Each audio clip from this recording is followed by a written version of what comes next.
In 2022, we are halfway to 2030, when our goals that we set in Agenda 2030 and in the Paris Agreement are to be met.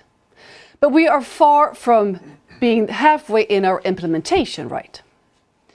With milestones and dialogue and digitalization, we can speed up the transformation that is needed. And by connecting to the planned Stockholm plus 50 United Nations conference, we can increase the initiative and the work globally. Welcome to this event, hosted by We Don't Have Time, by Climate Foundation, 2022 Initiative Foundation, and by Climate Reality Europe. And my name is Katarina Rolfsdotter Jansson. I am the program host for We Don't Have Time and the chair of the independent think tank Global Utmaning Global Challenge. And this event is recorded. I'd like to start by introducing the people behind this event. Next to me here in the studio in Stockholm, I have Helena Lindemark, who is the founder and initiator of the 2022 Initiative Foundation. And with me, I also have Ingmar Rentzhog, founder and CEO of We Don't Have Time, the world's largest social media platform for climate action. Welcome, Ingmar Rentzhog. Thank you. And Christina Carlmark, who is the Nordic Climate Reality Volunteer Coordinator and also an arranger of this event. Great to be with you here today. And I'm going to start by asking Helena to give a presentation about the initiative, the 2022 initiative. Thank you very much, Katarina, and thank you all for being here and being here with us today. The 2022 Initiative Foundation started out in 2014. That year, the Sustainable Development Sweden AB was formed, a small company with a purpose to speed up sustainability, and based on the fact that Sweden is oftentimes seen as a role model within sustainability. And with that purpose and that name, there was a need for a bigger project. So what you see here behind me are some pictures from actually Almedalen, all of it. We've been there since 2016 doing full day events with many of the speakers that we actually have here today. And we're working a lot with advocacy, and our advocacy has actually contributed to that we will have a Stockholm plus 50 UN conference next year in Sweden. I'll get back to that. And what actually inspired us to do this is this book, Silent Spring by Rachel Carson. This is a book that I had been talking about when I was doing teaching since the mid-90s, but I had never read it. But when I was looking for this bigger project related to the 2022 initiative and the Sustainable Development Sweden, the company, I found this book in physical form over in my parents' house and realized that, my goodness, we're actually approaching this silent spring that she wrote about in 1962 very rapidly now as we speak. And I started to think, okay, 62. And I started to work with this in 92 when I was at the United Nations in Bolivia.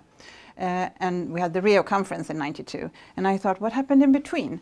And realized that one of the main reasons why Sweden is seen as a role model within sustainability is that we took the initiative and arranged the first UN conference on sustainable development back in 1972, the Stockholm conference, which had the theme Only One Earth. And we still only have one Earth, which is about this small, based on the way we're actually using the resources today. Then I started to talk to people who were involved in arranging this conference, back in 72. And I realized that the Stockholm conference was very much of a pioneer and a trendsetter within sustainability. And one of the things that actually, although the sustainability was not used as a term at that time, but it was they talked about sustainability. Indira Gandhi, for example, mentioned that poverty is the worst pollution. Nowadays, we would probably say that it's the other way around, that if you have money, it's the worst pollution. But anyway, there is a lot of important legacy from this conference. For example, this was the first time that civil society and business were allowed to address the delegates in the plenary sessions. And this has been followed by every conference after that. There was actually also an early form of sharing economy. with bicycles shared among the delegates. And ecocide, a legislation on ecocide was mentioned by the Swedish Prime Minister, which is now talked about by Guterres and the Pope and so on. So maybe 50 years later we'll get there. But the most important part of the Stockholm Conference was the formation of UNEP, UN Environment Programme. So I started to think back then in 2014 that in 50 years' time we should be able to come far. The year after we had two important agreements, the Sustainable Development Goals and the 2030 Agenda and the Climate Agreement. And this is great. We have a plan for the future, but there is one difficulty with these long-term goals. And it is that these leaders that you see on the picture, they're not going to be in power, not even 2030, and definitely not 2050. So to get action from these leaders that we have today, we need milestones on the way. And 2022 is not only 50 years since the Stockholm Conference and the formation of UN Environment Programme, it's also approximately halfway to 2030, as Katarina said in the beginning.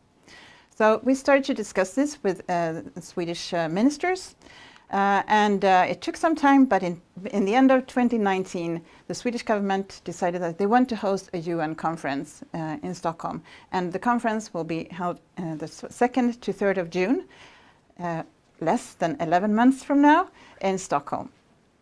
The theme will be a healthy planet for the prosperity of all, our responsibility, our opportunity. And that is exactly what it is. There are a lot of conferences, UN conferences, that have been postponed or held digitally. So 2022 will be a very important year. In March, beginning of March, it will also be a celebration of UNEP 50 years. And we need to make those conferences mutually reinforcing because it's really time for action. And this is a unique opportunity to show leadership within sustainability, not only for Sweden, but for the whole world. What is also interesting is that the Stockholm Plus 50 conference is very much of an example of how partnership for the goals, goal number 17, is a reality. Because this is something that the Swedish government has made a reality, a UN conference, based on something that came from civil society from the beginning. So it's great that it's going to be a UN conference, but UN conferences will not solve the problems that we're facing. We need to act and get engagement from everyone and act locally and work together. So to do this, we arranged dialogue meetings like this one, and we also have 3 more this week during the Almedalen week, this democracy week that we're doing every year in Sweden. And now everything, or most of it, is digital. And these dialogue meetings that we're arranging will contribute to making the best impact possible of the Stockholm Plus 50 conference. We also use this peer-to-peer exchange learning in the dialogues. In these dialogues, we use a holistic approach where we, as you see on the slide, use a compass to show that the SDGs related to nature are the basis for our survival on this planet. Instead of northeast, southwest in the compass, you have nature, education, economy, sustainable societies, and well-being. And to show that we need to turn things around, we've turned the compass upside down. So then you can easily see that the SDGs that are at the bottom, we just have to solve those in a sustainable way. And the ones that are related to education, economy, innovation, and lifestyle can be used as tools for creating sustainable societies, the well-being of individuals, and for solving all the damage that we've done to nature. And partnership for the goals is key, therefore it's in the middle. And we always include people from civil society, business, academia, and the public sector, and youth as key actors and future leaders. We need to start, or we've already started, but we need to accelerate action now if we're actually going to be able to be at least close to halfway in the implementation of the SDGs in June next year. So we've preliminarily booked the Globe, which we call it in Swedish. It's nowadays called the Avicii Arena, the 3rd of June next year. And we hope that we will be able to celebrate that day. that we will be able to arrange We the People's conferences inside this Avicii Arena for a better day for future generations. Welcome to Accelerate Sustainability with us today. And we need milestones on the way at least every year to follow up. Thank you. Thank you very much, Helena Lindemark. And how important is the political forum that the Swedish Almedalen is? So you've been there present many, many years and now digitally. How important is the forum of Almedalen? It is very important, and it's not just political issues that are discussed. It's, I mean, everybody's there, or a lot of people at least are there, and it's both business, civil society, academia, and the public sector. So it's a mixture. So I would love to see an Almedalen, but focusing on sustainability, environmental sustainability in Stockholm the first week of June next year. And you've certainly worked very hard to make it happen. Yes. Well, thank you. I did. Thank you. This event is co-hosted by We Don't Have Time, and as I mentioned before, it is the world's largest platform for climate action. And please send in questions to the speakers on the app, the We Don't Have Time app, or on the webpage wedon'thavetime.org, and I will make sure that the questions are forwarded to the speakers. Now it's my pleasure to introduce again Christina Carlmark from Climate Reality. And you are trained by Al Gore. Ingmar Rentzhog is trained by Al Gore, and so is Helena Lindemark. And this is now a presentation. It's called Truth in 10. Yes. So 10 minutes, a short version of the Al Gore presentation. Fire away. Thank you very much. Yes, this is the shortest one there is. When Al Gore is doing the long one, it's a 4-hour session, but I don't think you want that today. So we'll do a speedy one. And Climate Reality, you said that the three of us are trained. 37,000 people around the world have been trained by Mr. Gore since he started this 15 years ago. The aim is to get knowledge locally so that we can transform our societies. And there are about 200 of these climate reality leaders in the Nordics.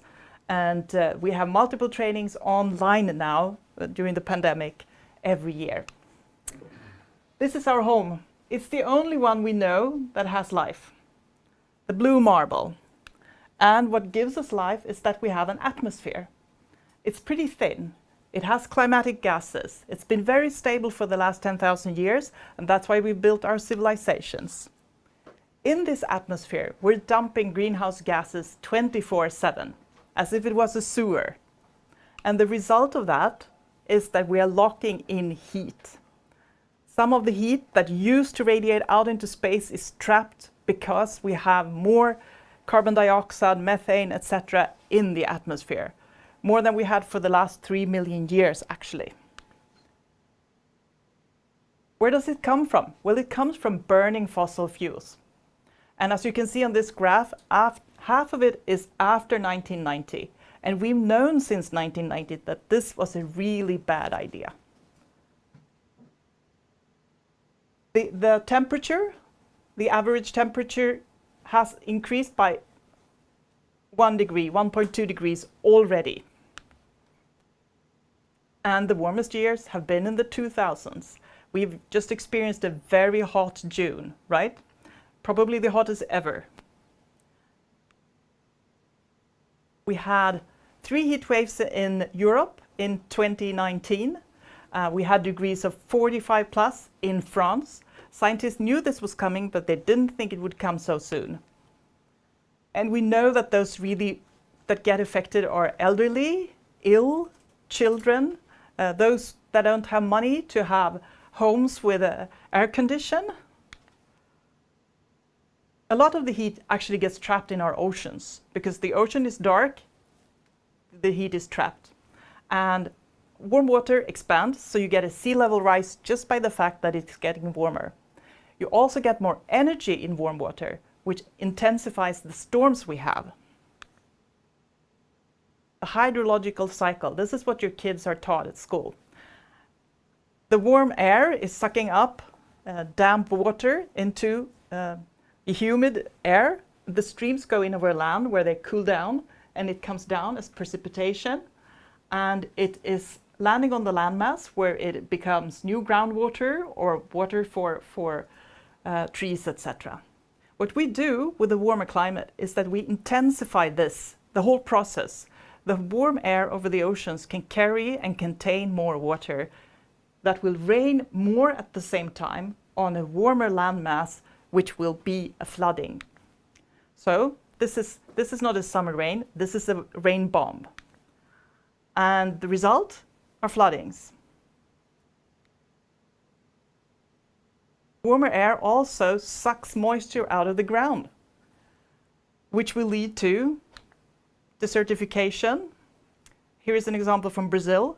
Right now we have really bad drought in southern Madagascar, had for a long time, due to the climate. And when it gets drier, we also get a problem with our groundwater, and this is a picture from last year in Europe. Central Europe, pretty bad. And we need the groundwater for the water supply and for growing things. A warmer year gets more fires. This just happened last week in Pacific Northwest, Washington, Oregon, British Columbia. We had the heat wave, and after the heat wave came the fires. And California is dreading the probably worst fire season ever this summer. Here's one picture from Stockholm, actually. We don't have many forest fires in Stockholm, but in 2018, Sweden had a major fire up north, and we were not prepared for that because we usually don't have fires that big and that far north. So we got help from Poland, both the Baltic states, Italy. It was a new scenario for us. So these extreme weather events are occurring 4 times more frequent now than just 1980s. And then we have the glaciers. They are melting, and that will, of course, increase the sea level from Greenland and Antarctica. And the Himalayas and the Andes, they are actually the sweet water supply for billions of people living downstream. Some cities that are at risk because of sea level rise.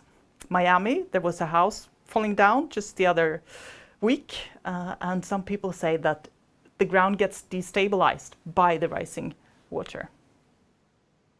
It is also a medical emergency. 9 million people die every year from air pollution, and ticks and other animals are moving north. They're spreading as their habitat gets more favorable for them. We saw how the Zika virus moved up through South America all the way into North America, and we have the West Nile virus in North America, etc. And it's happening fast, so it's really difficult for animals to adapt to this. So we're risking losing a large part in this century. So there's a great sum of consequences due to the climate crisis. And it's actually the biggest risk to the global economy. So must we change? Yes. Can we? Of course we can. We have the solutions. Global wind is being produced exponentially, and the wind there is can power us 40 times over. Solar installations are growing exponentially, and we can suddenly build them almost wherever. You don't need the landlines to supply people. And there are really huge solar parks. If that the first was a small example, we have the huge examples in countries like Chile, Mexico, Morocco, India, China, supplying millions of homes. So this is a new ballgame. And every hour we get enough sunlight to power the global economy for a whole year. So it's not a lack of solar. And all the big car companies are now building electrical cars. So solutions are there. Can we change? I hope you say yes. Will we change? That's a tricky question, right? In the Paris Agreement, all countries signed that we will keep the temperature below 2 degrees and we will aim for below 1.5 degree warming this century. The US rejoined this year, and what is the progress right now? Well, IEA just said that we cannot open any more oil fields or coal minds if we're going to meet the Paris Agreement. And the IPCC leaked report says that it's really urgent to get moving. The US is in the Paris Agreement, and Europe has increased the goals for 2030 to limit the emissions with 55%. It's a good increase. It's not going to be enough. Environmental organizations say we need 65% reduction. So we would like to call this the Fit for 1.5 journey.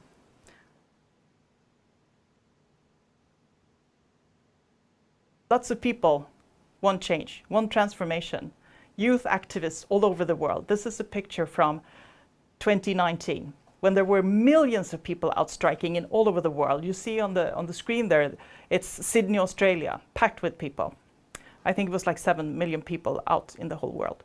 We need to show people in power, business, ourselves, that this is the way to go. There is no other way to go. I think we were like 35,000 people in Stockholm at this date. For things to change, next big strike is on September 24. We need to be at least 350,000 in Stockholm. We need to show ourselves and everybody in power that we are backing change. Because our world depends on it. And it depends on us doing it together, something that we're talking about here today. The next upcoming online climate reality training is held in October, so if you're interested, you can send in your application and join the group of people who are spreading this knowledge all over the world. Well, thank you very much, Christina Carlmark, for doing this in 10 minutes. That's impressive. It's now time to introduce our panel. And I'd like to start with Ingmar Rentzhog, here next to me in the studio. Ingmar Rentzhog is part of the panel and, of course, CEO and founder of We Don't Have Time. And with me online here, we have Malin Berge. She's with us on Teams here. Malin Berge is Vice President, Strategic Growth, MasterCard. Hello there, Malin. Welcome. And we also have with us Sakari Teerikoski, who's Curator, Global Shapers Community. Welcome, Sakari. And we have also with us Jan-Gustav Strandenæs, Board and Coordinator, UNEP Mayor Groups for Stockholm plus 50. And back again, please, Helena Lindemark, could you join us too, here on stage for the panel talk. And of course, Anders Wijkman, who's also with us. He is Honorary President, Club of Rome, Earth for All project. And Christina, you will be back with us here shortly to speak. Well, thank you. And I'd like you to start with a 5-minute presentation based on the IPCC report that leaked. It was supposed to be presented, will be presented fully in February 2022. But of course, the documents, the facts that have leaked from the report already shows that there is an immense need for rapid transformation. So I'd like to ask the panelists now to give a 5-minute or below 5-minute speech about what they think is to be done and how we can speed up this transformation. And I'd like Anders Wijkman to start here on stage. Here we go, Anders. Thank you, Katarina, and thank you for the invitation. 2022 is, as has already been explained, 50 years after the Stockholm Environment Conference. I was at the time a very young member of parliament in Sweden, so I do remember the conference. I also remember another rather special event, the launch of the Limits to Growth report to the Club of Rome.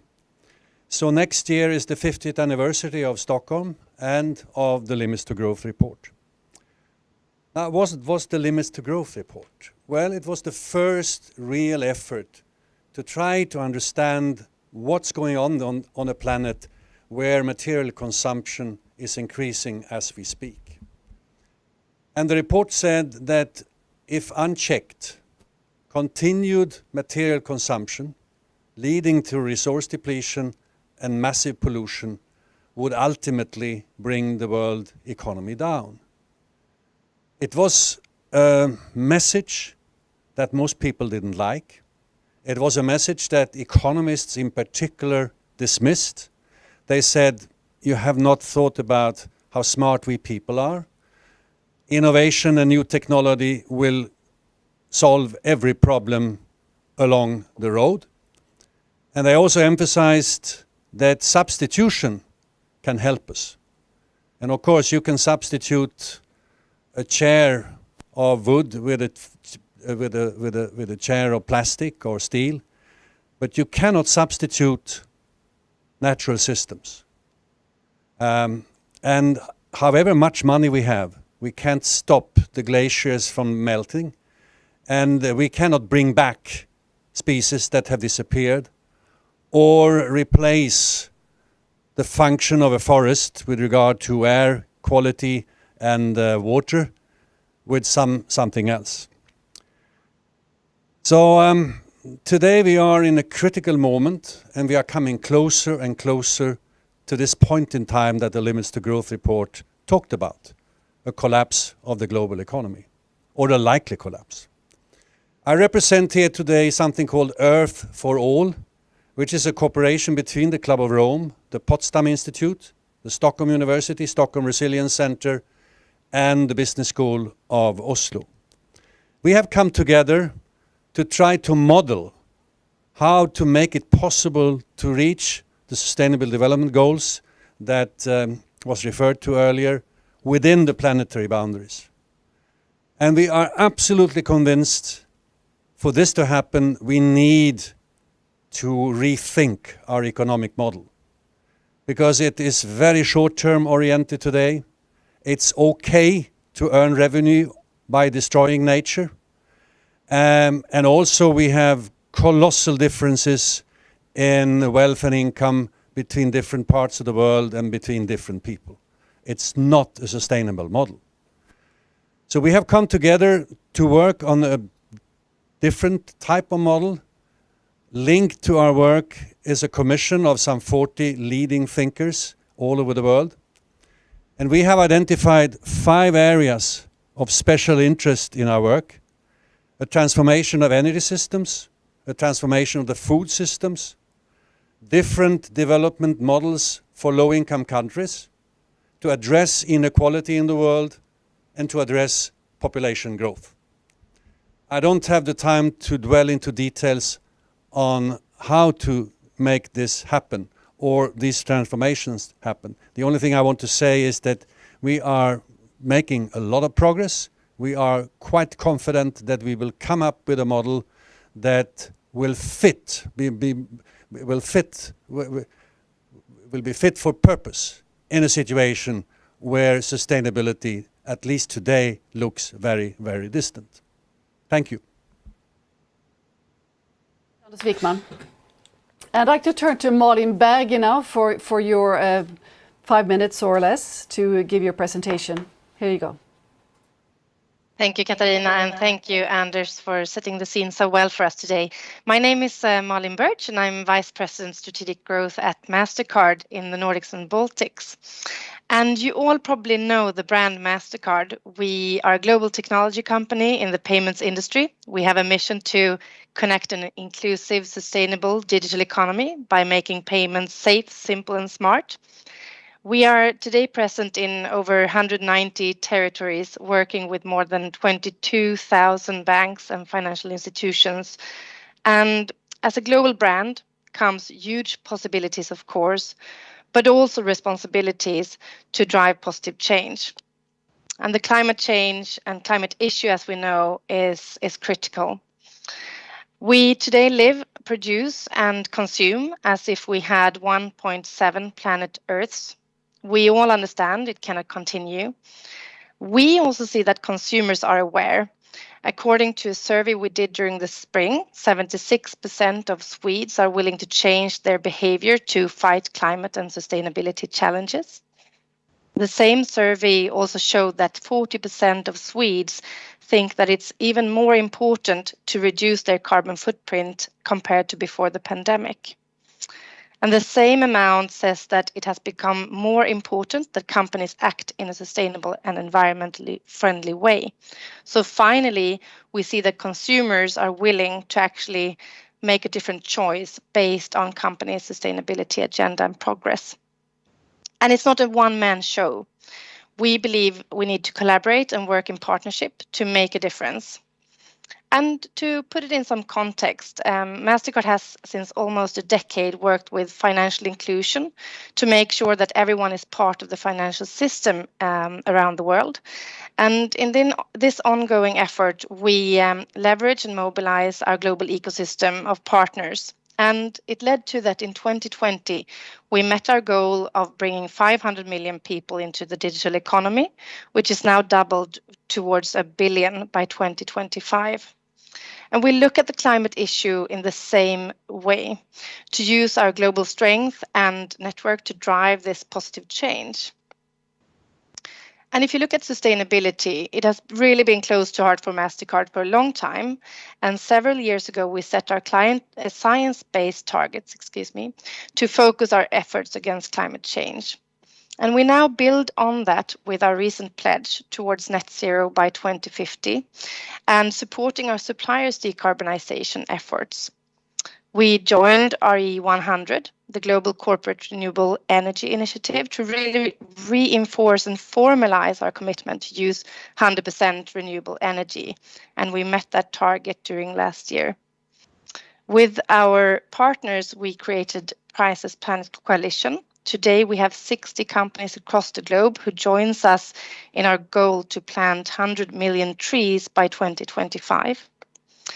And on a local level, utilizing the Swedish way and the innovation capacity here, we partnered with the Swedish startup Doconomy. Doconomy enables that we can offer consumers an easy way of tracking their carbon footprint in connection to their consumption, so it's easier for them to make informed choices.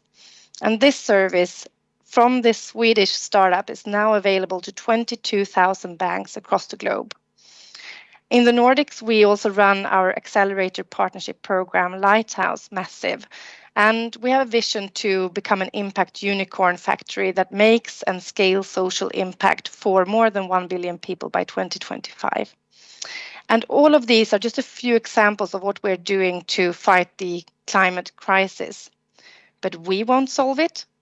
Again, no one will solve it alone. And therefore, to anyone who is listening today as well, we invite NGOs, private, public sector to collaborate and co-create with us. We have a particular focus now on sustainable consumption and sustainable value chains, and it's only together that we can speed up the process. Thank you, Katarina. Thank you very much, Malin. And now over to Sakari Teerikoski. Thank you very much, Katarina, and to everyone who has spoken so far. So, I am from the Global Shapers community. I represent the Global Shapers Stockholm more in particular, and I am very recently started my mandate as curator of the hub, which basically means the same as president or the leader of the hub. Global Shapers community has 440 different hubs worldwide, so we are a global network, and in Sweden we have 2 hubs of the network, one in Stockholm and one in Malmö. And we run projects locally to create positive impact in our communities, but then by extension, we create positive impact locally by expanding this through our network. The community was created 10 years ago by the World Economic Forum, so it's an initiative by them, and in that sense, we also have very close collaboration with the World Economic Forum. And especially now when it comes to this question, how to accelerate the net zero transition, how do we actually make sure that we stop this trend that we are on now and that we can stop climate change from happening and keep ourselves between below plus 1.5 degrees Celsius? Well, that's a question that we actually also ran a dialogue series about during the spring. That dialogue series was called the Davos Lab Dialogues, and we had it worldwide, so here in Stockholm, but also on all the other continents on the world. We had, except Antarctica, because there's no Global Shapers on Antarctica, but anyways, the Global Shapers community worldwide held dialogues in their local communities about how local people believe it is the best way to create change for the net zero transition. And these dialogues were intergenerational. So although Global Shapers works mostly with young people, we also invited people across the age scale, from civil society, also business leaders were invited in many hubs, and generally public as well, of course, also to these dialogues to give inputs. And these inputs were later then consolidated, or are right now being consolidated into a report that will be presented at the next great meeting of the World Economic Forum. They have these annual meetings in Davos every year, and at the next event there will be this report from the Davos Lab Dialogues presented to politicians, decision makers, and business leaders with inputs worldwide from different of these dialogues presented. And this will hopefully then give a lot of different input from everywhere in the world for how the world believes it is the best way to transition to a net zero society. Global Shapers in general, briefly before I wrap up, our normal operation is all about amplifying young voices and empowering young leaders in decision making. We do this by running projects in our hubs. Many of them are climate related, so all over the world, Global Shapers are working with ocean preservation or shaping the fashion industry and partnering with different organizations to make different industries sustainable.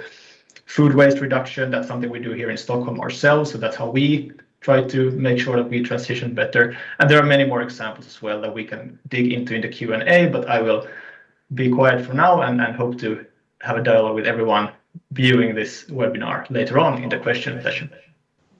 Well, thank you very much, Sakari. We have questions coming in already. And even though Helena Lindemark had her presentation before, I'd like to invite you back on stage, Helena, and say a few more words on your project, because we want to make it fair that everybody gets a word in. So please go ahead. Okay. I would love to, just relate to what Sakari just mentioned. 2022 initiative was actually launched internationally in Davos in 2020. And one of the meetings or events that we had was for a group of global shapers. So this is great that we're having you with us today. But then we had a pandemic and a lot of things happened. But we really need to focus on action now. So milestones is one of the most important parts of the 2022 initiative. And we need to have, not just those long-term goals for 2030. Then we will be sitting there in 2030 and see that, okay, where do we have these exponential solutions? We need to have milestones for at least every year. I wouldn't, ideally we should have like every 3 months, like you have in business. And set up milestones and see that we actually reach them in that time. And digitization, if, as we've seen during the pandemic, digitization can help us to accelerate action and to work together, even if we're not on the same planet. And as I showed earlier on, our proposal was already in 2019 to have not just a conference in Stockholm physically, but to have conferences all around the world that are connected digitally to be global and to get more engagement and also lower CO2 emissions from traveling. And nowadays, this would also be more pandemic safe. And just maybe June next year might be the first possibility to actually meet in physical and digital, of course, to get more engagement. So, yeah, but we need to act now to actually be close to halfway in June next year. So really the importance of milestones. Definitely, yeah. Well, thank you very much, Helena. I'm going to turn to Jan-Gustav now, who is with us on Teams. Jan-Gustav, please give us your perspective. Thank you very much. I hope you can hear me. Good afternoon, and thank you very much for having me. And I may be addressing one of these milestones because I was asked to talk about Stockholm plus 50. Next year's 50 years will have elapsed since the environment was firmly placed on the global agenda. Next year in June, the government of Sweden, with the support of the government of Kenya, will host a 2-day UN conference to commemorate this important event. On June the 2nd, the city of Stockholm will again open its doors and welcome the world to a 2-day commemorative event on the global environment. And believe me, I was there, like Anders Wijkman, not as prestigious as a parliamentarian, but I was an intern with Morris Strong, who was the first director of UNEP at the time, running around being euphoric and happy. But 50 years ago, there was very little awareness of environmental issues. Today, millions of people in all countries know about and are concerned about the global environment. 50 years ago, the Stockholm Conference on the Human Environment ended in what may be termed political euphoria. Those of us who were there felt we had accomplished something very important and the world would be progressing towards a better future. Today, 50 years later, the world with its environment is in greater trouble than it has ever been in history of humanity. Propagated by short-term interests and motivated by material wealth, decision makers in politics and the private sector, consistently ignoring easy-to-understand warnings from scientists, have driven the world forward in an unsustainable way and paid only lip service to the need for dramatically changing direction. Disregarding the need to change direction, taking necessary precautions and heeding warnings have also led to a global pandemic of dimensions that almost exceeded our fantasies. Current heat waves and wildfires everywhere are examples of environmental problems that are not being solved. Many a pessimist predicts a disastrous future if we cannot turn the negative trend. Now, commemorating a global disaster seems out of place, but no time seems more appropriate to turn a paralyzing pessimism into a positive action plan than right now. And no time and place seem more opportune to do so than next year in Stockholm plus 50. 50 years ago, participants at the Stockholm conference had every reason to feel optimistic. These hugely important results are found in what we may call the Stockholm legacy. And there are 6 specific areas that constitute this legacy, worth remembering, worth developing, worth acting upon. First, as a basis, the conference agreed to establish a global organization to deal exclusively with the environment.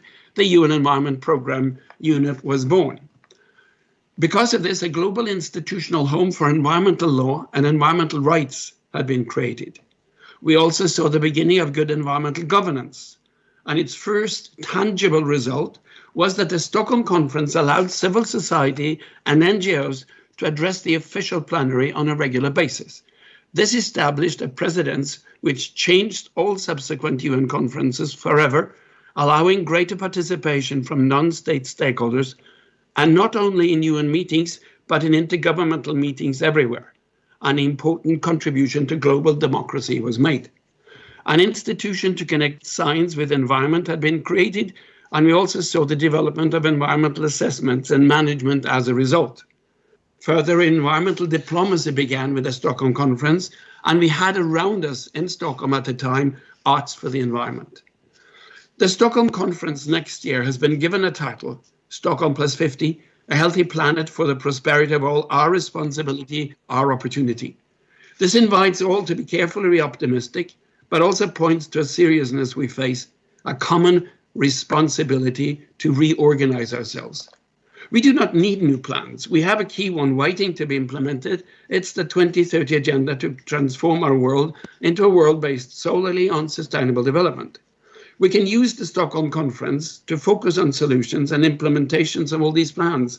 We can make Stockholm plus 50 an environment and sustainable development festival to celebrate progress, solve challenges and act positively. The Stockholm Conference will discuss issues relating to how to proceed forward in a greener and more sustainable way. It's a golden opportunity to plan and research society after a devastating pandemic. The conference 50 years ago changed the direction of politics and development in many ways. It began research and led to a growing understanding of climate issues, the ozone issues, the plight of the oceans, intensified research and understanding of biodiversity, globalized ideas and understanding of ecosystems, and pushed forward environmental lawmaking. Today, there are more than 1,000 multilateral environmental agreements and conventions within the concept of law and the environment. My friends, we've come far, but not far enough. As a historian, which I am, I will state that we've come a long way in a very short period of time. But as an environmentalist, I will emphatically state that we have not come far enough. Stockholm plus 50 can be a game-changing conference and a boost for implementation, going forward greener and better with rights for all. We can progress, but only if we have the courage, political will, and mutual trust to create a healthy planet for all. Thank you. Well, thank you very much, Jan-Gustav, and interesting to see your long perspective. I'd like to introduce back now Christina Carlmark for her remarks. Welcome, Christina. Thank you. Yes, it is really, really an important time we're living in, and hearing these 50 years of things that have happened and things that have not happened and that need to change. That is, and the trust, I think something that Jan-Gustav ended with is one of the key things, that we need to trust each other to make this huge transition. And then the climate network like Climate Reality connects me to people all over the world with the knowledge and wanting to make this change. And something that I've seen during the pandemic is that people are reaching out over internet in a way that didn't happen before. So things are happening around us in our collective way of reaching out that is actually really, really important to find ways of going forward. So that's really one of my key takeaways, I would say. Thank you very much, Christina. Thank you. And we have with us also here, of course, to give his opening statement, Ingmar Rentzhog.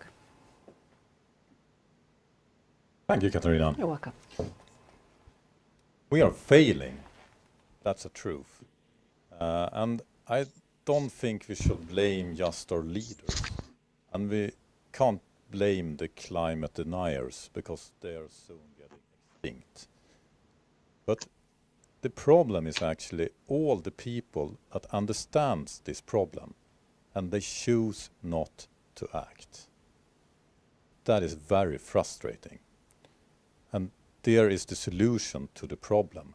We must get everyone that now has started to realize the urgency of the crisis we are in, but they are still sitting on the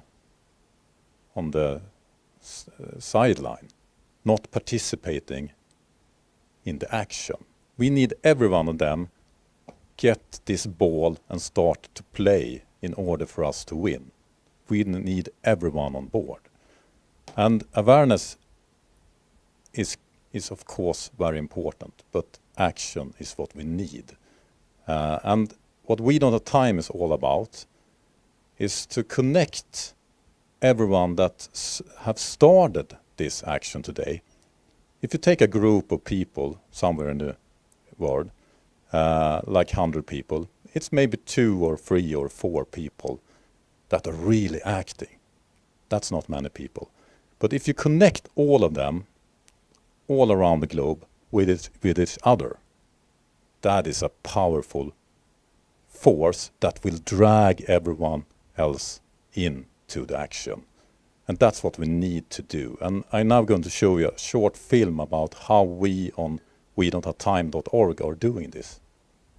We grow up and we play. We invent new ways of doing things and we collaborate. We prepare for that special date and we care for each other.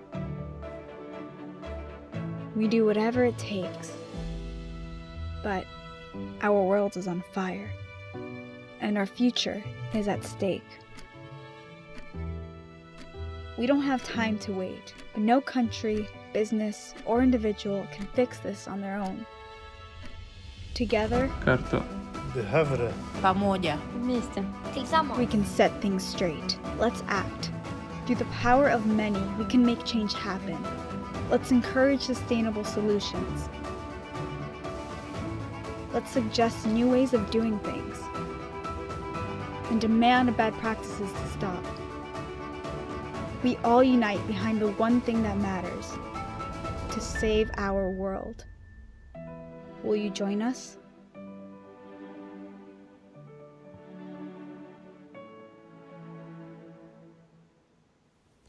If a US senator, if 10 people call that person, he will or she will get a report about this is an issue your voter thinks is very important. The same thing is true with a corporate leader.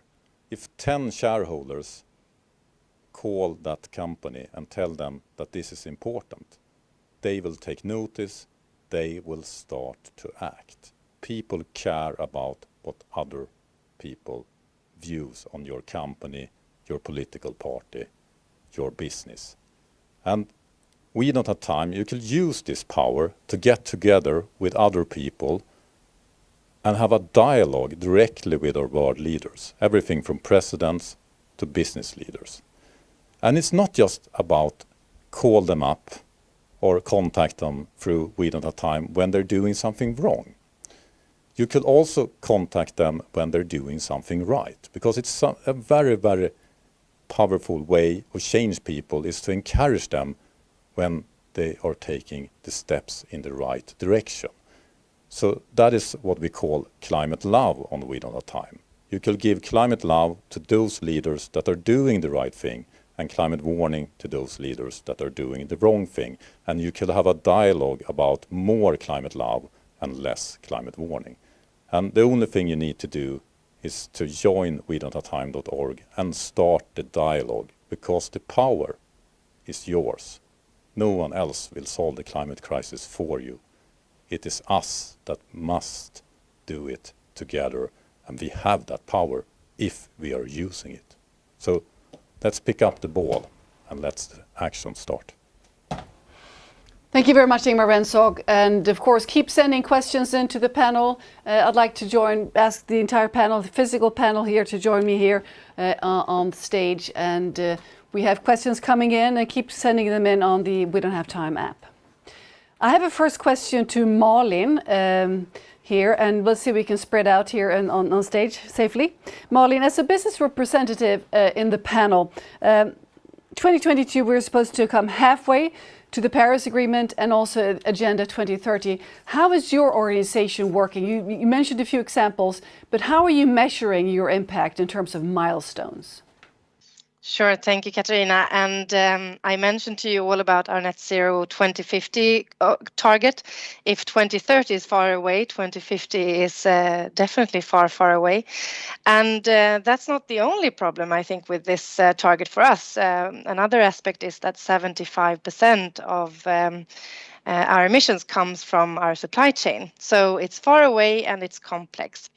And of course, we have a pathway for net zero. We have interim goals along that journey. We plan for them, we report them, 2025, 2035, 2045. But I think what our organization did this year, which I think can be a good example for many global companies, is that we actually tied our executive compensation to our ESG priorities. So today, actually on a quarterly level, every senior executive in MasterCard across the organization's different functions are met in terms of their contribution for 2021 towards carbon neutrality.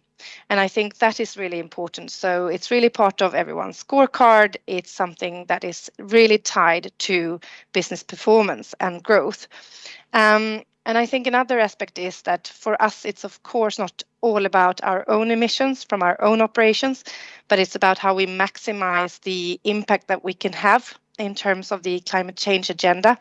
And being this global company connecting nearly 3 billion people across the globe, it's about how we inform these cardholders, all of us, about how we can make more informed choices.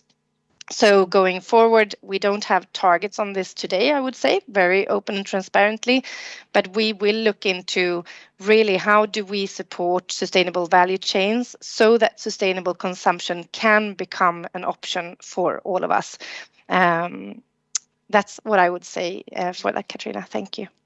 Thank you, Malin. Jan-Gustav, in terms of cities, you work with the mayors in many cities for the Stockholm plus 50 conference, 50 plus conference. Plus 50, sorry. How are the cities measuring and setting milestones in their transition ahead? Jan-Gustav. Well, first of all, you're assuming that I have a wider contact net than I do, which I don't. I do work with a number of cities in an advisory capacity, and I think the most prominent one is the C40 network, which has grown, and it is growing, and more cities are getting into that. there is no uniform or universal way of assessing these elements, and that's what I think complicates the issues and also makes, for instance, reducing carbon emissions a bit more difficult. But I mean, one way is, of course, to look at the inner cities system or the inner city atmosphere. And there's been tremendous advantages and advances in reducing pollution. I mean, you can go to a very interesting assessment and look at the health issue and see how that relates to inner city pollution, and the fact that inner city pollution and carbon dioxide is connected shows that they are measuring this in ways that are not really known to people. I think the health indicators are the best examples on how cities, big ones and small ones, are actually progressing positively. Let me just say one more thing, because I'm sure we're getting into it, and if we don't, let me then just announce it right now. I'm not a defender of international airfare or planes or anything by any means, but I think the whole issue of transportation and emission is an interesting one. Most people have a reaction to flying, and it's been mentioned a number of times as well. Now, international airplanes or air traffic, all of it, emits about 2.3% of all CO2s. Buildings, inner cities, emit more than 40% of CO2. And so these perspective needs to be into this whole corollary or equation when we discuss these things. Whereas cities are making strides, they're not there yet. And unfortunately, when we talk about, for instance, sustainable production of cement, it's on its very early stages, and the cities itself are going to be emitters of CO2 far into the future, unfortunately. Thank you, Jan-Gustav. But we have some interest here from Anders Wijkman to respond to your statement here. No, so go ahead. Well, I agree with much of what was said, and I agree primarily with the fact that we need to develop new metrics or indicators for development.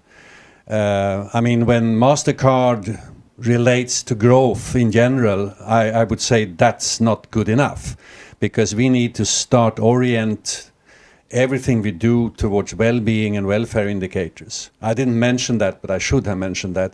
There are 5 nations in the world right now that have started to do this, the so-called well-being economies, led by New Zealand, Iceland, Finland, Scotland, and Wales. It's a tough job, because we are ingrained to this, conventional growth paradigm. Everybody's looking at growth figures, GDP in particular. But if we are going to solve this, we need to go from quantitative indicators to qualitative indicators. Now, when it comes to aviation, Jan-Erik mentioned 2.3% of global emissions. I would say I would double that. And it's also it's connected to the richer world. Absolutely.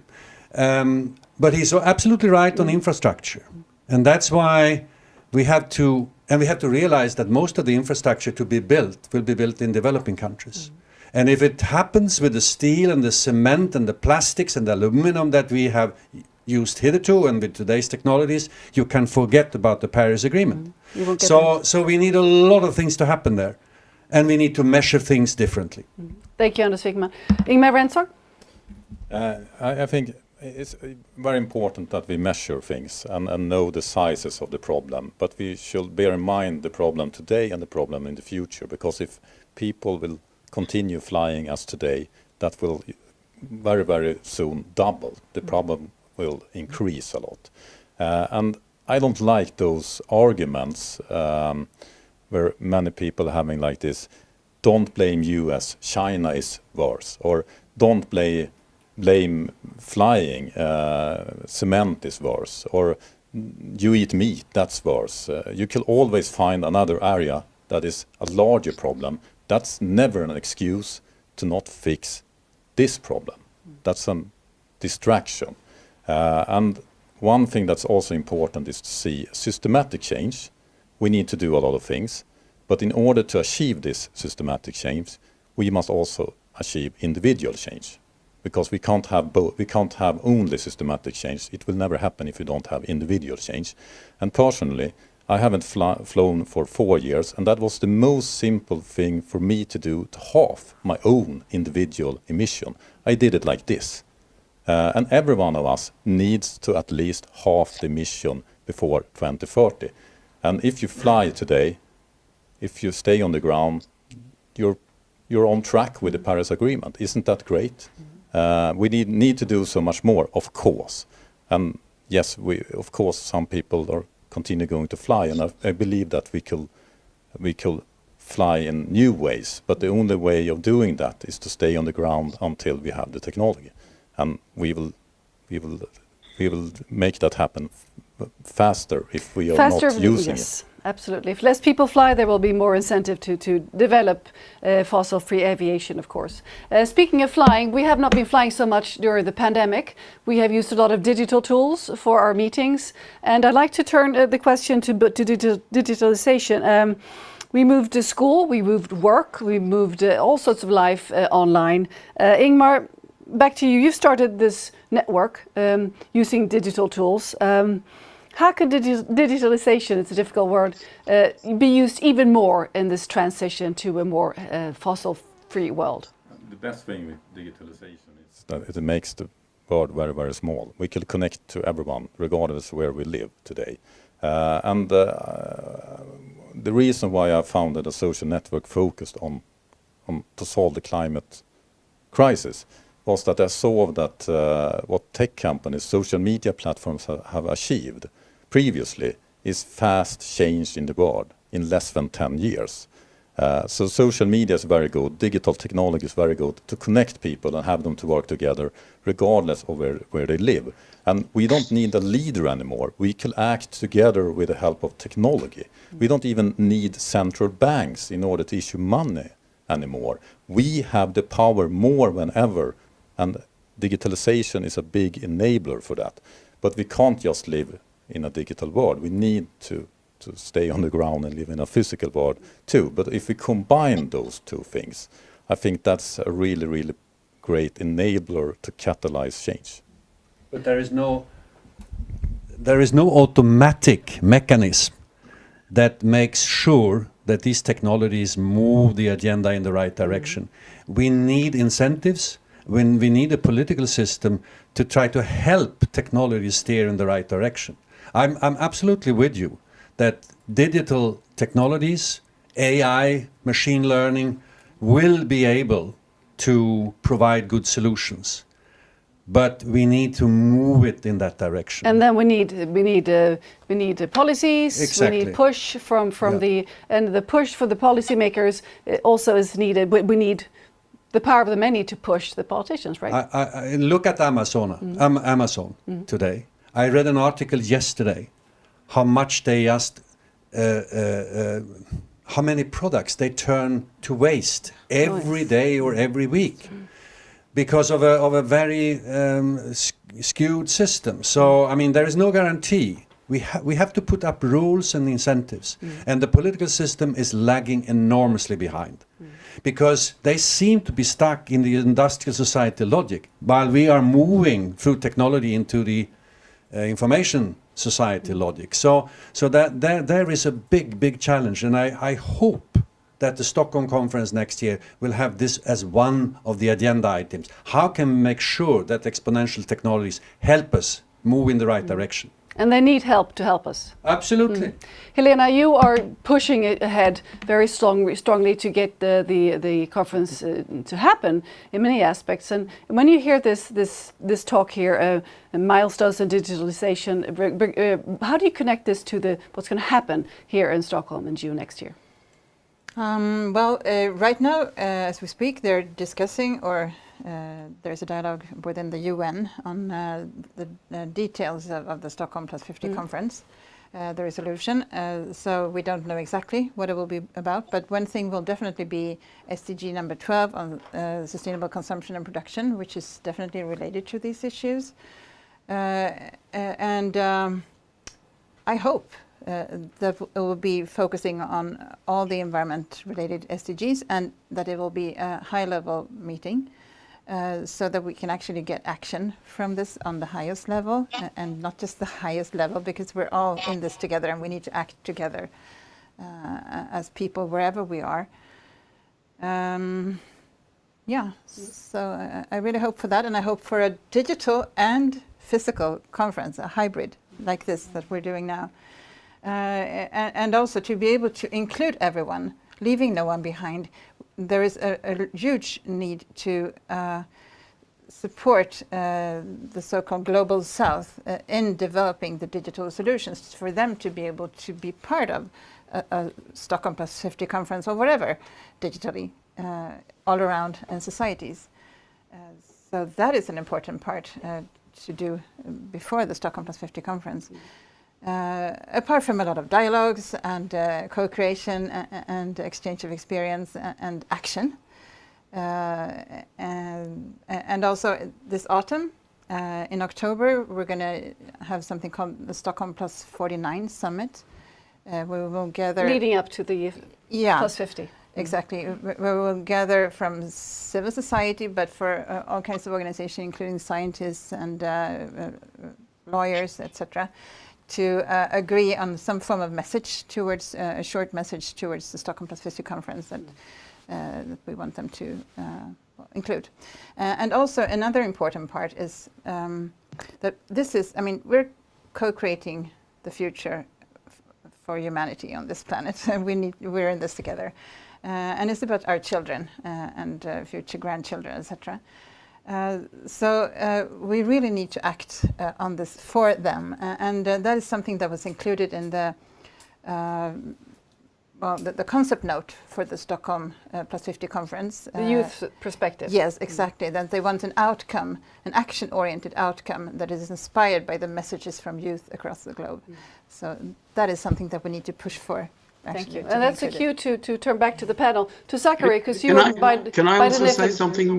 Don't forget me, even though I'm sitting in Oslo. I'm just turning back to the digital panel here, but I'd like to start with some reflections from Sakari, because Sakari is by far the youngest representative here, and also using the global community. He is for sure. And Sakari, what are your reflections when you hear the panel here, the physical panel, on how we use digitalization and also the bringing in the youth in the Stockholm conference? Well, my reflections are positive. I recognize the very, very good work done by Ingmar and his platform. I have also the app myself, so it's a very great tool. And actually, we are already right now with Global Shapers Stockholm giving a little bit of initial input into the process of Stockholm Plus 50. We have been invited to some dialogues where we participate, but also a lot of other amazing youth organizations in Sweden participate, giving a lot of input. And there's especially a lot of talk about biodiversity related issues in those dialogues right now. So we also look forward to continue taking part in those. But of course, also Global Shapers would massively love to interact with all of you in your organizations across this panel, and Stockholm Plus 49 initiative also sounds really great. And we can also bring in, of course, these dialogue inputs that we have gathered. Even though the report itself is not finalized or released yet, a lot of raw data exists in different text files all across the globe with Global Shapers hubs who have given that input. So whenever the youth input is needed, we can bring that to the table from the Global Shapers level, because the data from the dialogues we, of course, already have. So, and when it comes to using social media, many of the Global Shapers hubs also worldwide, they do campaigns about awareness raising about different environmental and climate related issues. Athens in Greece, the hub over there, they are also doing a climate related campaign very recently. And in Vienna, they connected with Fridays for Future to join and make a campaign together. And then there are these hubs in countries where, in Latin America and also in Mauritius, for example, where they are doing awareness raising about marine life and ocean related issues, what the problems will be when climate change causes trouble in the ocean ecosystem. So a lot of this kind of impact making is of course happening through Instagram and other digital tools that are out there. So I think that this sounds great, and it also sounds very much like the way youth would probably most intuitively find their ways to this discussion. But it's also important to reach out to the youth, to invite youth to the discussion tables that are not on social media, but physically in physical spaces, in decision-making rooms where decision makers meet, because only then will you actually get those people who will be in power also 50 years from now. This was mentioned in the very beginning, you know, of the panel, that you need to bring those to the table also who will be still in power in 2035, 2045, 2050, when countries and eventually the European Union also will hopefully be carbon neutral by then. Thank you, Sakari. Jan-Gustav, you wanted to add, or you wanted to speak. Please go ahead. Thank you very much. Thank you. Yeah, a few comments. Let me start with let me say, which I often do, the myopic view of digital technologies, because it is a good thing. And I mean, we're able to do this today through digital technologies, and the disruptive technologies that are being developed today is going to be presenting us with opportunities we've never dreamt of in a few years. But there's always a but. Today, the digitalization takes away about 9% of the global energy. That's what is needed. And the predictions by IAEA, the International Energy Agency, says that by 2030, the internet itself will take away about 20 to 25% of all energy. Will that energy be produced without CO2 emissions? Will it be completely based on sustainable development issues? I mean, and I think, unfortunately, we're only seeing the beginning of that discussion today. I throw in the issue of flying because it always kicks people into discussion. And I do it because we need to have a perspective, even though we all agree on sustainable development and the need for environmentally sound world and development. We cannot look at each other and just discuss within an echo chamber. I was listening last week to Johan Rockström at the Potsdam Institute, and I think we all know him and respect him for talking about climate issues. And he said, look, the biggest threat to the biodiversity, which is the basis for our food and our living, is not the climate change today. It is the way we distribute our land, and land distribution is the biggest threat today. Now we know that climate issues compound everything. Just look at North America right now, or as was said earlier, the fires we've had in Sweden and even in Norway. I mean, climate change is extremely important, but if we don't put the perspectives together, we are not going to be better off than we were 20 years ago. And the interesting thing of the politics, I think Anders Wijkman said that the political leadership, and I think also that Sakari also referred to that, are woefully behind the need to be courageous and instrumental in change. Just look at the ecocide discussions. Politicians after lawmaker come in and say it's too difficult to include in law and the jura. What nonsense that is. It was the same arguments that was used against environmental law development back in 1972. The old men, I was young at the time and I'm part of the older generation today, were saying consistently, it's too difficult, we can't do it. That's nonsense. Of course it is. And when your system talks about systemic change, I am absolutely in agreement with that, a systemic change. And then I said, what Anders Wijkman said, we need qualitative indicators, and indicators that are actually based on what people understand for this. When the indicators for the SDGs were developed, and there are 232 indicators to measure progress or lack thereof with the SDGs, people were not consulted. And in many cases, government decided what the indicators would be. So, you know, we need to have this complete, open and challenging discussion. And just finally, go for it, young people. Change the world. And just sometimes think that, you know, people like Anders and I we also have something to add, because whether the youth like it or not, we'll be around for another 20 years fighting with you. Finally, Inshallah. And finally, don't talk about just sustainability, because that is a misleading word. Because the sustainability of economy and the sustainability of a company is different from a company's development based on sustainable development. Sustainability here, but I hear you. I know what you mean. Thank you, Jan-Gustav. I'm going to turn to Christina, because you wanted to say something before and you were interrupted. I actually want to add to what we said the last few discussions here. about the value system. What is important to us? What do we? Why am I here on this earth? What makes me happy? What is progress? Do I need a big car? Do I need no car? And here I think the young people are really key to build new ways of looking at what it is to be human in this world, and what I need to be this human being. And I would love to see that as an input for the conference, because we need to change the value system, because then digitalization becomes an enabler. Like, I don't want my own car, I want to drive now and then. And that is a sharing economy. But then then it can't be my identity that I have a big car. So here is a big shift in who are we and why are we here? And I rather have the birds than a car. And lots of people rather have a car than birds.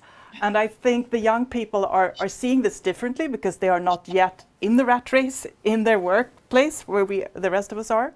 And I heard about, it was an environmental manager, he was on stage and he said, my 12-year-old son doesn't eat chocolate anymore. And people said, why?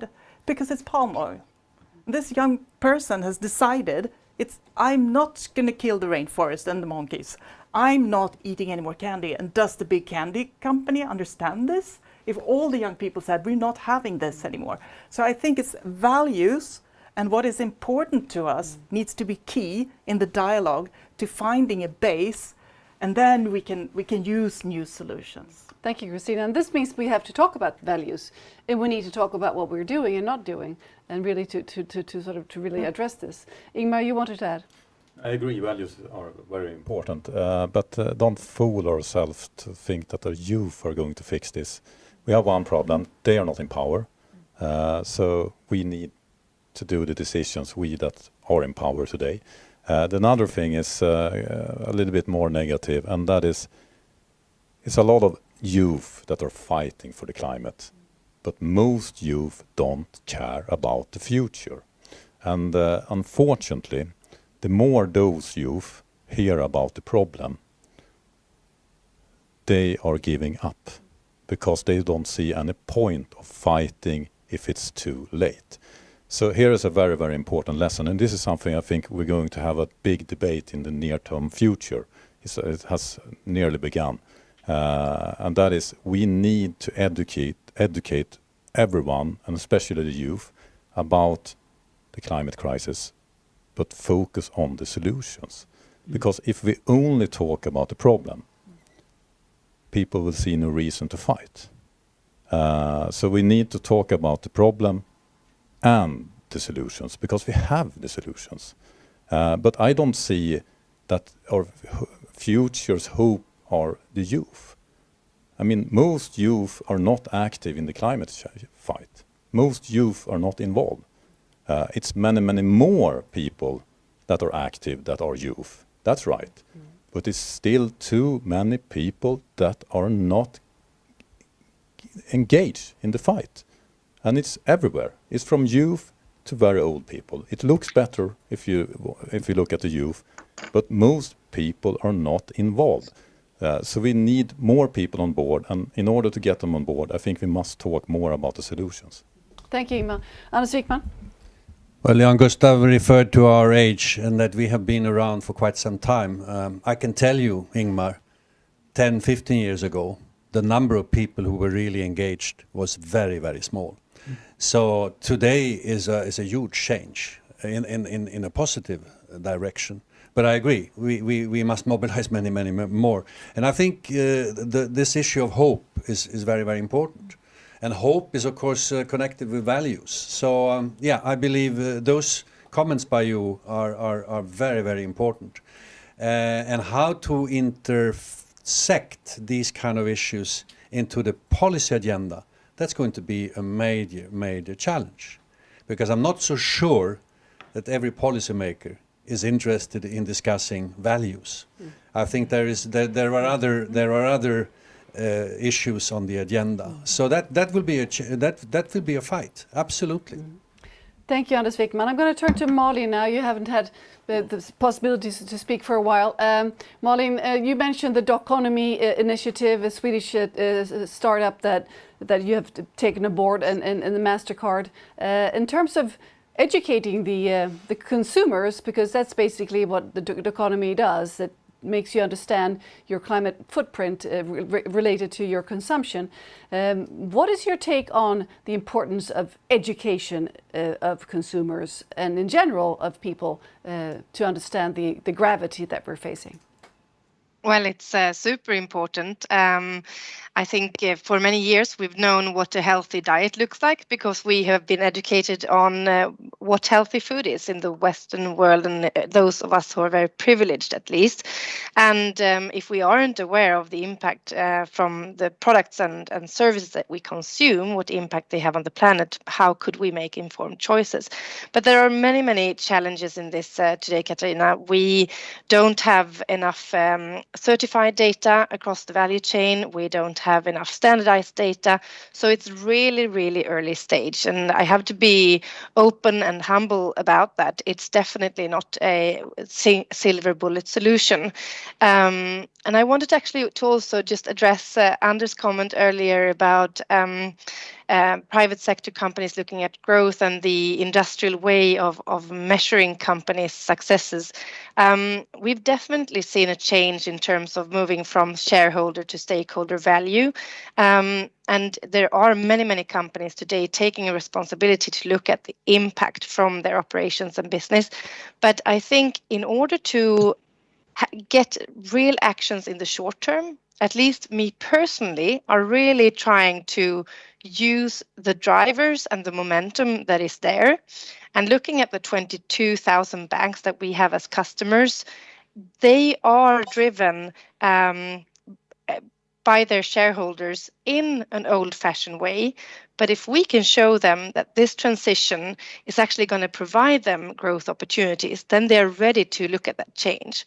If we start to talk about saving the planet or only talking about the planetary issues, we won't get many of those banks and corporates on board. That's actually the truth. So for me, it's really we all know that economic growth cannot come at the expense of the planet, but we also need to look at it the other way around. What is economic growth while catering for the issues that we have on the planet? Hang on. Malin, I have a question from the viewers here before Anders can add here, because it's directly related to what you just said. How is MasterCard working on a systemic level to combat overconsumption and increased resource exploitation? It's a tough one, but we need to well, I'm sure you can answer it. Sure. We at MasterCard, we've never influenced or told people what to buy. And there, you can have opinions about that on many sectors and levels. But what we are doing now is to show what good looks like, inspire, and shed light on the good examples. And that's what we're going to do constantly and evolving towards in all the capacity that we have. But it is a huge challenge. Some say that 60% of global emissions come from the stuff that we buy. So, of course, we have a big role in that. Transition happened to more renting, for instance. Secondhand shopping is also, that's also consumption, but in a better way. I'm totally with you. That's what we definitely should focus on. Thank you. And now I'm going to turn to Anders, and then we continue with the questions, because we have a lot of questions from the viewers. Well, I just wanted to say that we should be aware of the fact that the richer you are, the more buying power you possess, the more likely you are to have an impact that is negative, both on ecosystems and on the climate. The footprint of me, in terms of materials, is around 30 tons per year.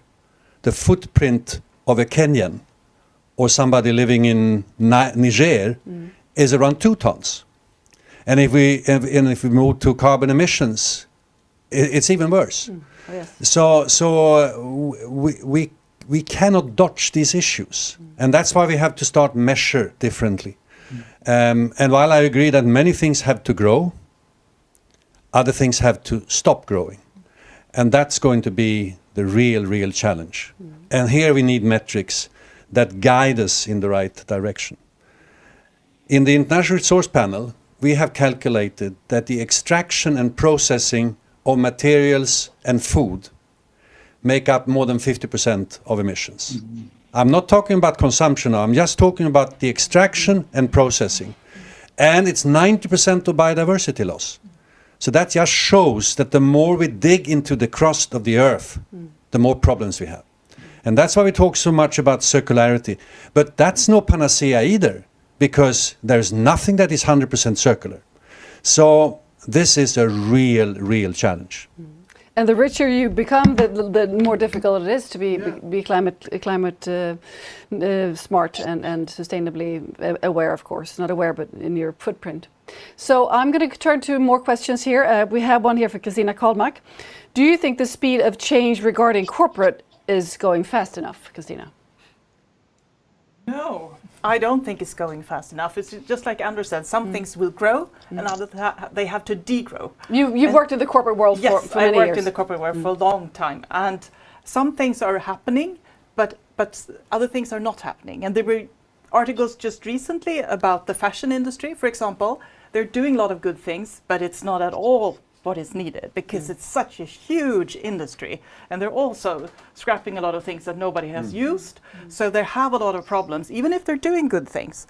So getting the transition that the majority of things are happening in the right place, we're not there yet. You have some champion companies, but they've usually done this from the start. So they never even had, a non-sustainable agenda. So we need more. There are things happening, but we need to push them. And every time I take my MasterCard and go to the store, I vote. Do I vote for a company with a good product that is sustainable, that I can trace, that I can see the footprint of?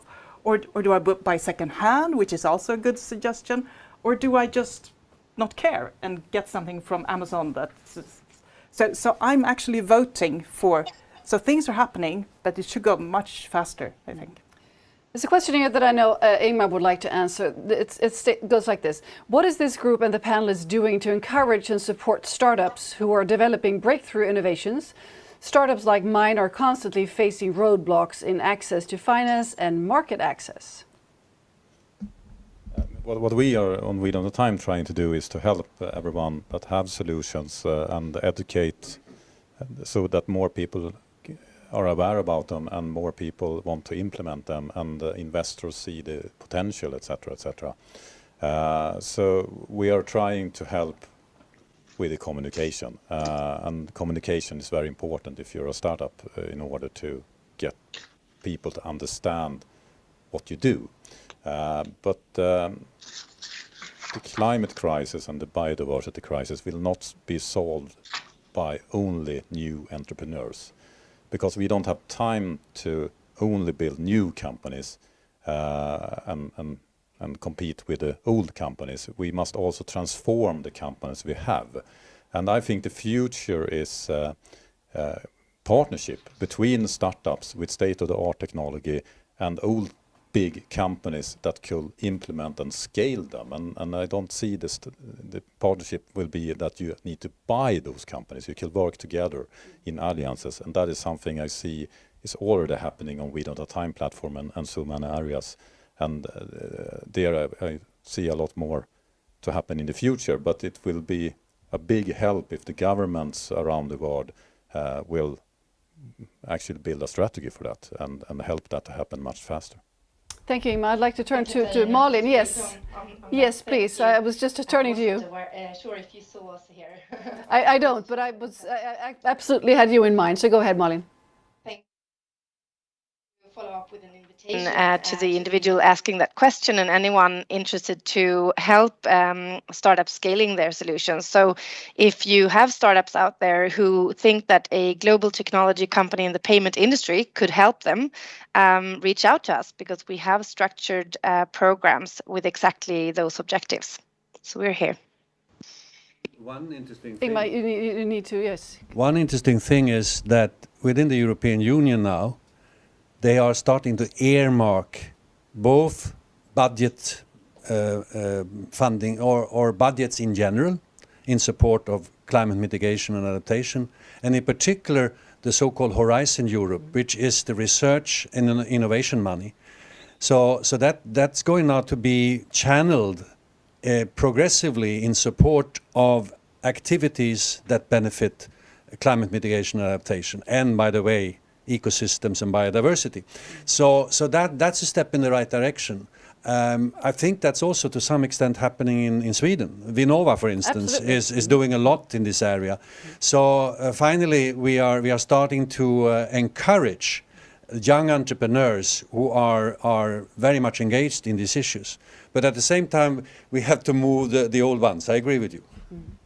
Thank you. You wanted to add, Ingmar? Actually, here I'm very positive. I see a lot of things going on here, and I must credit companies like MasterCard. I think, correct me if I'm wrong, but you nearly have 1 billion customers. I mean, that's larger than most countries on this planet. Big corporations can do so much more than just focusing on their own emissions. If you're big, you can help so many others, and together you can actually build something very, very profitable and very, very good for this planet. So companies like MasterCard, but also IKEA and similar companies, they are doing a lot today, and I think this is only the start. I think we're going to see so much happening here. And an answer to the person that asked this question from me is that don't only have investors on your to-call list. Call also the big companies like MasterCard and ask for help. People want to help. This old world where companies were competing, it's not that anymore. If you work to solve the biggest crisis humanity have, you need to cooperate, and many, many companies have realized that. Thank you, Ingmar. We have a question here to Jan-Gustav, and maybe Helena would like to add to. You say the Stockholm conference is a golden opportunity to plan for a resilient society after a devastating pandemic. What type of decisions can be expected from the conference? Do you think it can have as much impact as COP21? Jan-Gustav, what kind of impact can we expect from next year's conference in Stockholm? Well, it depends on the ambitions of the participants. I am cloven in what to say, because on one level I know that the Swedish government has very strong ambitions. They want to have a very change. They want to have a conference which makes a change. I know that.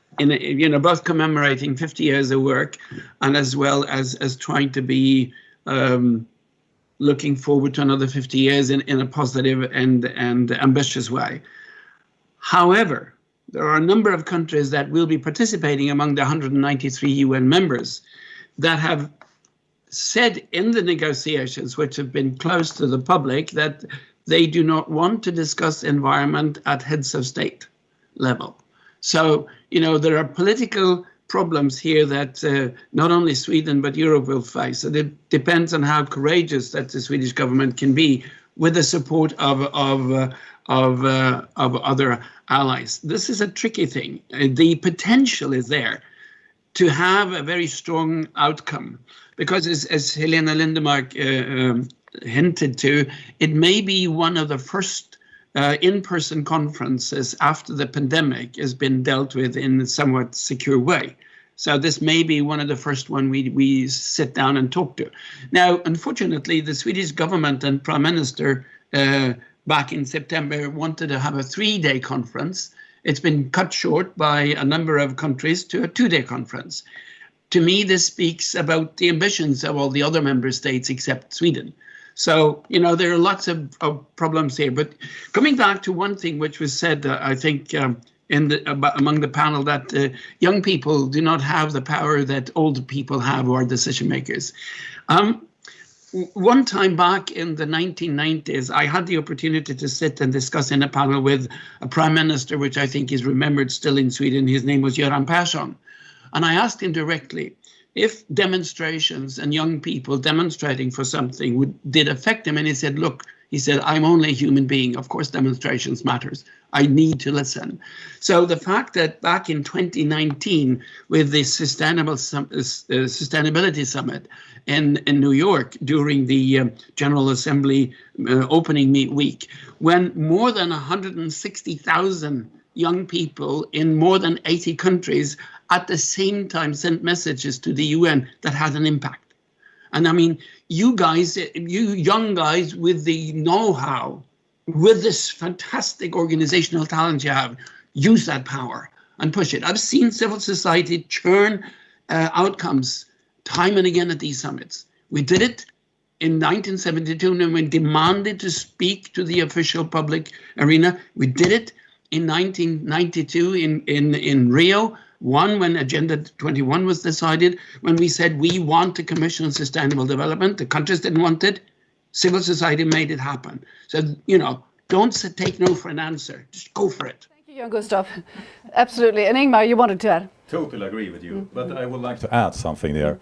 This is not just the youth that needs to do exactly that. I would like to see business leaders stepping up, taking the street when the world meets, and show them that this concerns everyone, no matter if you're youth, old, rich or poor. If you're a CEO of a Fortune 500 company, join me on the street when it matters. Join the youth.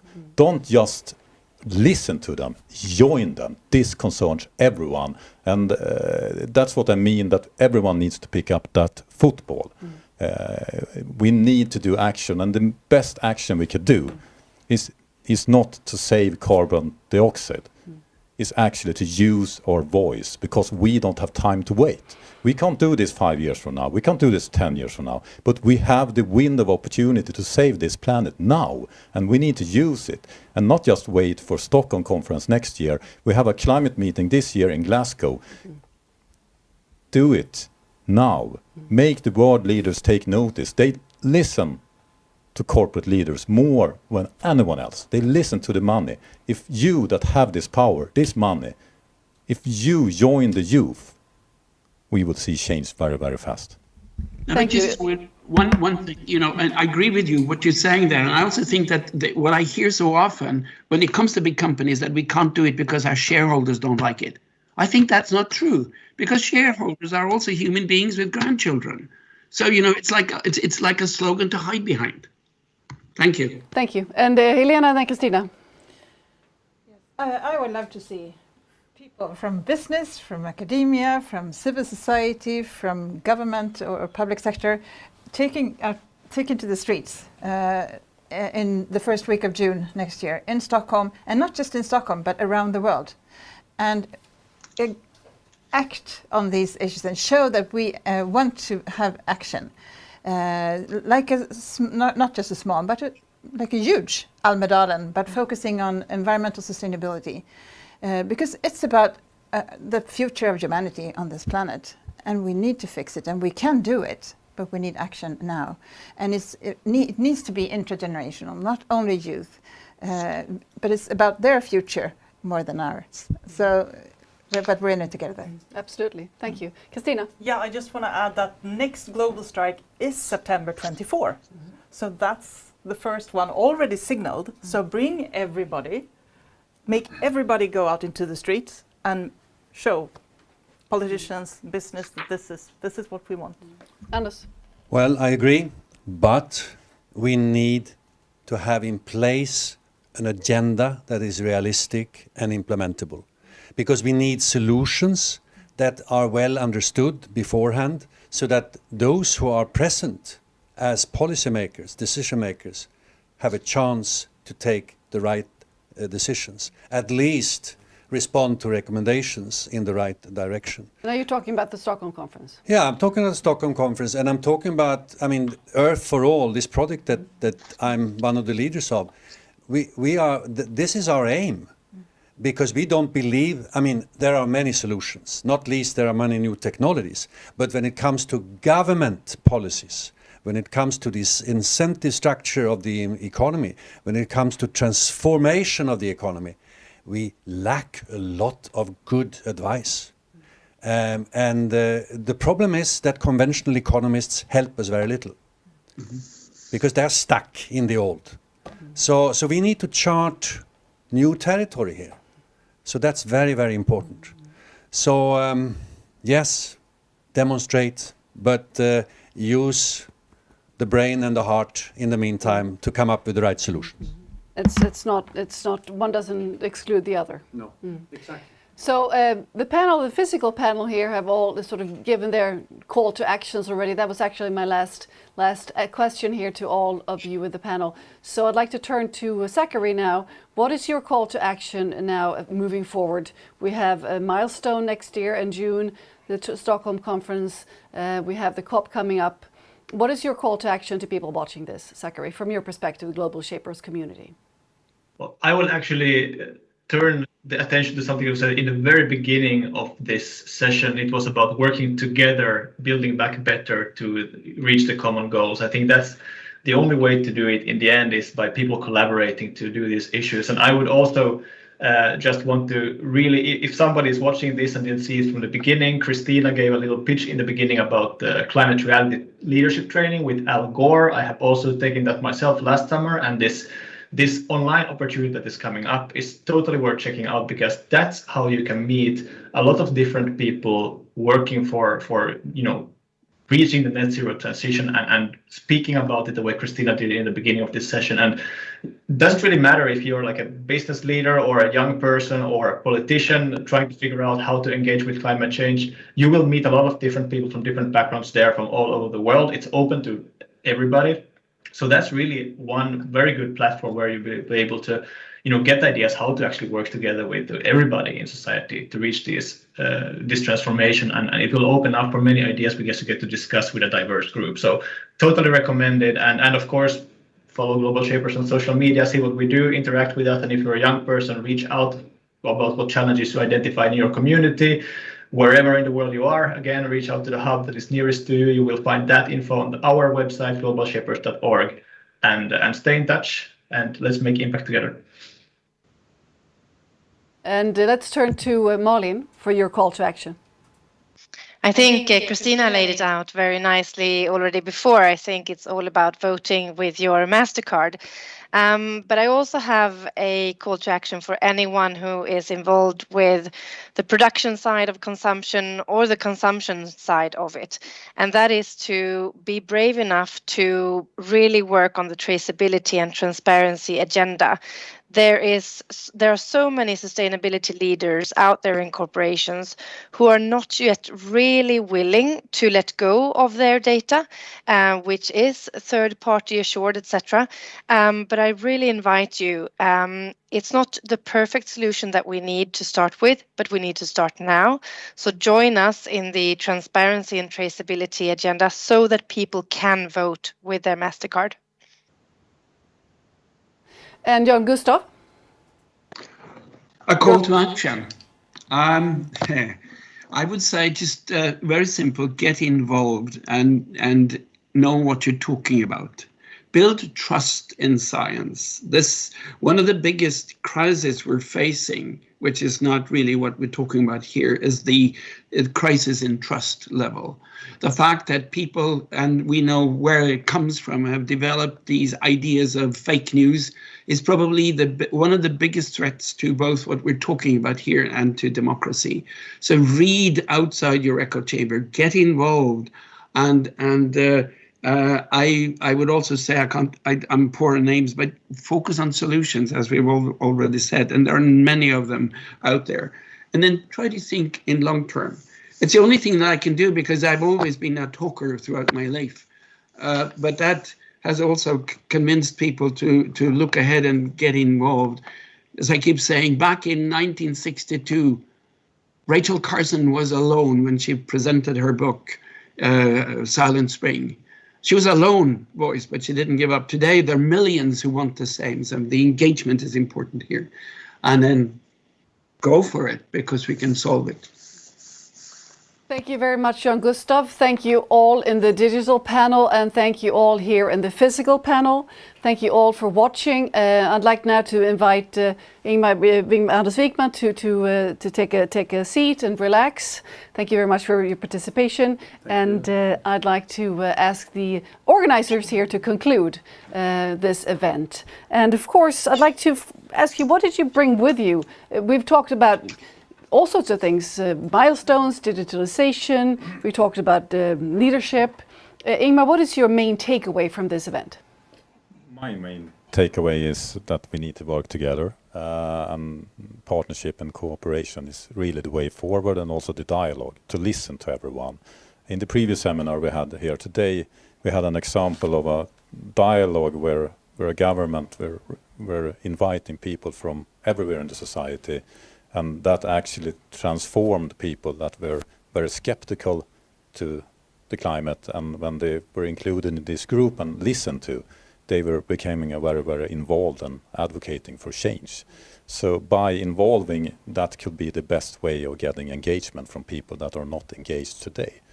Because this is something we really need to improve. We need to crack this problem on how do we get more people involved. And I don't have the end answer for that. I'm working very hard to try to improve it, but I don't have the answer, and I think we need to find answers. So if it's any area of we need more research, it's not the climate, not the problem, it's behavioral science, it's how to get people moving. That is a very big area. Another thing is actually what Anders were telling, and that is we can't just demonstrate against things that are wrong. We also need to demonstrate for what we need to do. And here is very, very confusing because we don't have the strategy in the world. So we need to protest, but we need to protest for what we want. And I believe that solving the climate and biodiversity crisis is not rocket science. I mean, we have economy. If you make something wrong, very expensive, and something right, very cheap, that is a very good way of start transforming the system. It should be profitable and cheap to do the right thing, and very, very expensive to, for instance, with the carbon sabotage tax. the planet. A way to get there is transparency and information, like MasterCard are doing, but our governments, they need to change the rules in the world. And they're not going to do it because they don't have the courage to do it, so we must help them do it, and we must do it together, everyone, business people, youth, you and me, and everyone watching this. Get involved is the main takeaway from this seminar. Thank you, Ingmar Rentzhog. Christina Carlmark. Yes, I bring with me a number of words such as trust, which is fundamental for daring to do things differently, to listen to each other, because like we did today, we have a number of perspectives meeting, and that is needed again and again and again to understand, listen to understand, not just speaking. That is one key. And we were talking about the values, because the values also comes and changes when I listen truly to others' perspectives. So I think that is really important, and that's what we've been touching on here today, and doing it together, because there's no other way than doing it together. Thank you, Christina. Helena?